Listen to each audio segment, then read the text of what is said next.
Welcome to our lesson on post-processing techniques for photography. In this three-part series, we'll cover everything you need to know about editing your photos using software like Lightroom or Photoshop. Chapter 1: How to edit your photos using software like Lightroom or Photoshop. If you're new to post-processing, it can be overwhelming to know where to start. Luckily, tools like Lightroom and Photoshop are designed to be user-friendly and intuitive. In this chapter, we'll cover the basics of editing your photos, including adjusting exposure, contrast, and color balance. First, let's talk about exposure. One of the most common problems with photos is that they're either too dark or too bright. In Lightroom, you can adjust the exposure using the slider in the basic panel. Simply move the slider to the right to brighten the image or to the left to darken it. You can also adjust the highlights and shadows to create a more balanced exposure. Next, let's talk about contrast. Contrast refers to the difference between the light and dark areas of an image. Increasing contrast can make an image look more vibrant and dramatic, while decreasing it can create a softer, more muted look. You can adjust the contrast using the contrast slider in the basic panel. Color balance is another important aspect of post-processing. The goal is to make sure that the colors in your photo look natural and pleasing to the eye. You can adjust the color balance using the white balance tool in Lightroom. The tool allows you to adjust the temperature and tint of the image to correct any color cast. Another great feature of Lightroom is the clarity tool, which allows you to adjust the mid-tones of an image. This can help to bring out details in the image and create a more dynamic look. Once you've made these basic adjustments, you can move on to more advanced editing techniques, such as sharpening, noise reduction, and selective adjustments using masks. Photoshop is another popular tool for post-processing, and it offers even more advanced editing capabilities. In Photoshop, you can use layers and masks to make precise adjustments to specific areas of the image. You can also use the clone stamp and healing brush tools to remove unwanted objects or blemishes from your photos.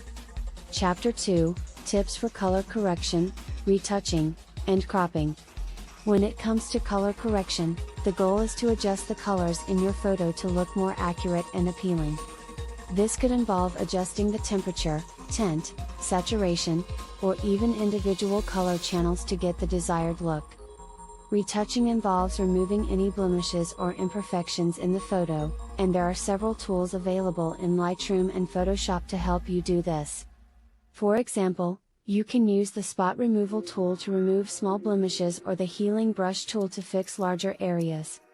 Cropping can also play an important role in your final image. By cropping your photo, you can adjust the composition and remove any distracting elements. It's important to consider the aspect ratio and resolution of your photo when cropping to ensure that the final image looks good and is suitable for its intended use. Overall, the key to successful color correction, retouching, and cropping is to use these tools in moderation and with a purpose. Don't go overboard with adjustments or cropping, as this can result in an unnatural looking image. Chapter 3 of our lesson on post-processing techniques. In this chapter, we'll explore how to create a consistent look and feel for your photos. Creating a consistent style for your photos is important if you want to develop a recognizable brand or style. This can be achieved by adjusting a variety of settings, such as tone, color, and saturation. One way to start creating a consistent look is by using presets. Presets are pre-made adjustments that can be applied to your photos with a single click. They are often created by professional photographers or Lightroom users and can be purchased or downloaded for free online. To apply a preset in Lightroom, simply select the photo you want to edit, then click on the Develop module on the right side of the screen. Scroll down to the Presets panel and click the preset you want to use. You can also adjust the intensity of the preset by moving the slider on the right side of the preset panel. Check the link below for Lightroom preset. Another way to create a consistent look is by manually adjusting your photos to match a specific style. For example, you may want to increase the contrast and saturation to create a more vibrant look, or decrease them to create a softer, more muted look. You can also adjust the white balance, exposure, and other settings to achieve your desired result.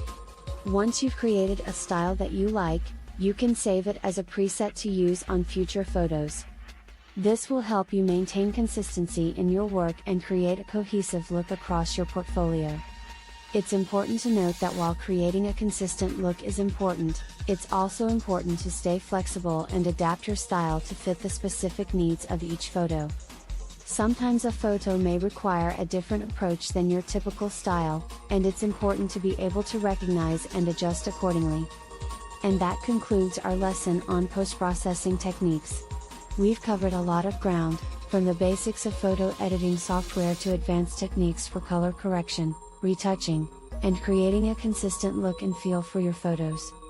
Remember, post-processing can be a powerful tool for enhancing your photos, but it's important to use it in moderation and in a way that complements your original vision for the image. Keep practicing and experimenting with different editing techniques, and don't be afraid to make mistakes, they can often lead to some of your most creative work. Thanks for joining me, and happy editing!